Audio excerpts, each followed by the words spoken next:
Net bowling করার সময় Sujan sir আমাকে দেখে, দেখার পর ওনার পছন্দ হয়, ওনার বিশ্বাস হয় যে আমি কিছু করতে পারবো, তারপর আমাকে টিমে না নেয়।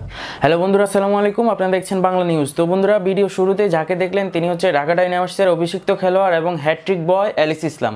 তিনি কিন্তু এই ঢাকা ডাইনামার্সের নেট বোলার হিসেবে ছিলেন। আপনারা তার নিজের মুখেই শুনতে পেলেন এবং পুরো ভিডিও ক্লিপটি আপনারা একটু পরেই দেখতে পাবেন। আসলে তিনি যে স্বীকারোক্তিটি দিয়েছেন, তিনি বলেছেন যে তিনি ঢাকা ডাইনামার্সের নেট বোলার হিসেবে প্রথমে এসেছিলেন। দেন হচ্ছে আমাদের সুজন ভাই, ঢাকা ডাইনামার্সের কোচ যিনি বর্তমানে রয়েছেন, তিনি তাকে দেখে বলেছেন যে তার মধ্যে অনেক প্রতিভা রয়েছে, তাকে সরাসরি আসলে কিন্তু বিপিএল এর একটি ম্যাচ খেলার সুযোগ দিয়েছেন। তো বন্ধুরা, এই এলিস ইসলাম তিনি আসলে ফার্স্ট ডিভিশনেরও কোনো ম্যাচ খেলেননি, কিন্তু সরাসরি তাকে আসলে বিপিএল এর চান্স দেওয়া হয়েছে। তো বন্ধুরা, এটা কেন ঘটেছে তা অবশ্যই জানাবো। তার আগে আসলে আমরা তার হ্যাট্রিকটি আসলে দেখে আসতে চাই। ইনিংসের 18তম আর ব্যক্তিগত তৃতীয় ওভারে মোহাম্মদ মিঠুন, অধিনায়ক মাশরাফি ও ফরহাদ রেজাকে ফিরিয়ে আসরের প্রথম হ্যাট্রিক করেন এলিস। সফল নিজের টি-20 অভিষেকেই।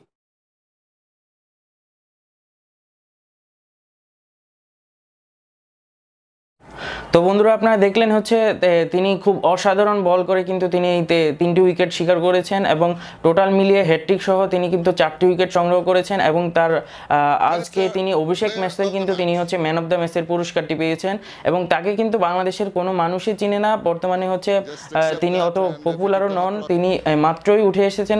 আপনারা অবশ্যই বুঝতে পারছেন তিনি হচ্ছে নেট বলার হিসাবে কিন্তু ঢাকা ডাইনামার্সের নেটে তার যে খেলোয়াড়গুলো রয়েছে তাদেরকে হচ্ছে নেট বোলিং করতেন এবং হচ্ছে তার প্র্যাকটিসে কিন্তু সহায়তা করতো। সেখান থেকে আসলে এই খেলোয়াড়টি উঠে এসেছে। তো বন্ধুরা, চলুন আমরা তার মুখ থেকেই শুনে আসি যে আসলে কিভাবে তার এই উত্থানটি ঘটেছে। বোলিং করার সময় সুজন স্যার আমাকে দেখে, দেখার পর ওনার পছন্দ হয়, ওনার বিশ্বাস হয় যে আমি কিছু করতে পারবো, তারপর আমাকে টিমে না নেয়। টিমে আনার পর টিম ম্যানেজমেন্ট আমাকে অনেক সাপোর্ট করে।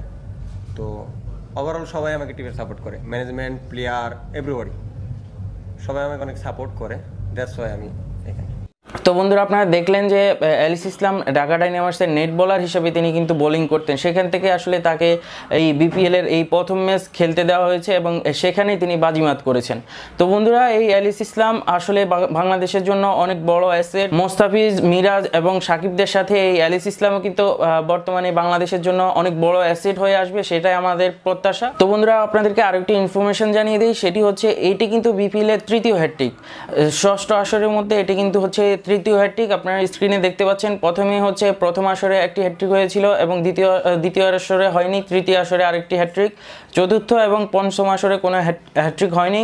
এই ষষ্ঠ আসরে গিয়ে এলিস ইসলাম কিন্তু, যিনি কিনা নেট বোলার, তিনি কিন্তু আসলে হ্যাট্রিক করেছেন। এটি হচ্ছে ঢাকা ডাইনামার্সের তুরুপের তাস ছিলেন তিনি। তো বন্ধুরা, আজ এই পর্যন্তই। পরবর্তীতে এইরকম আরও আপডেট পাওয়ার জন্য অবশ্যই চ্যানেলটি সাবস্ক্রাইব করবেন এবং পাশে থাকা বেল আইকনটি বাজিয়ে দেবেন। তো বন্ধুরা, সবাই ভালো থাকবেন। আসসালামু আলাইকুম।